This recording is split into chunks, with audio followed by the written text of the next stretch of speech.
Imagine a world where the Titanic's tragic fate could have been rewritten, not by altering the past but by envisioning the future.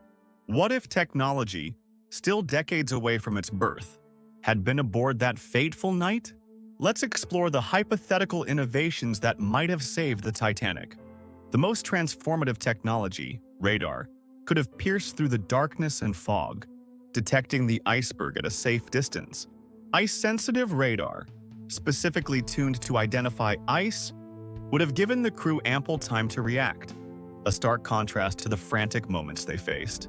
Active sonar, sending sound waves to map the underwater world, represents another possibility, though this technology's widespread use came after World War I. Beyond detection, imagine an AI-powered early warning system. Using machine learning algorithms and historical data, it could have predicted iceberg movements and alerted the crew to danger.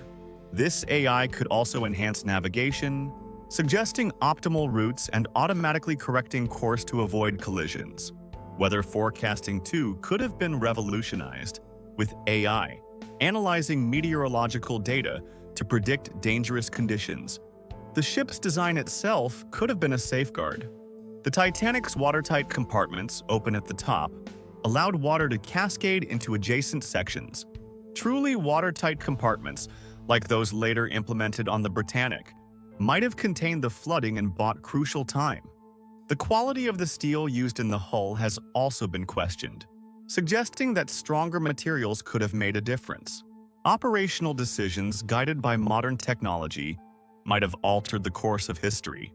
Reducing speed in iceberg-prone areas would have provided more reaction time. Some argue that a head-on collision, limiting damage to a single compartment, would have been preferable.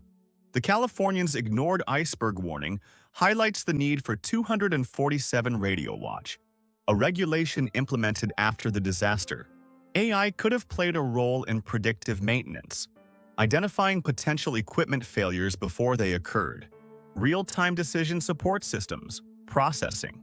Data from various sensors could have recommended the best course of action in critical moments. Today, advancements like the International Ice Patrol, which monitors iceberg activity, and satellite-based Synthetic Aperture Radar (SAR) demonstrate how far we've come. SAR's ability to penetrate darkness and overcast conditions makes it invaluable. Project Titanic, utilizing SAR, provides timely information to the maritime community, a testament to learning from past tragedies. By studying errors and near misses, we continue to refine our technologies and procedures, striving to prevent history from repeating itself. The Titanic's legacy is not just a story of loss, but a constant reminder of the importance of innovation and vigilance in safeguarding human life at sea.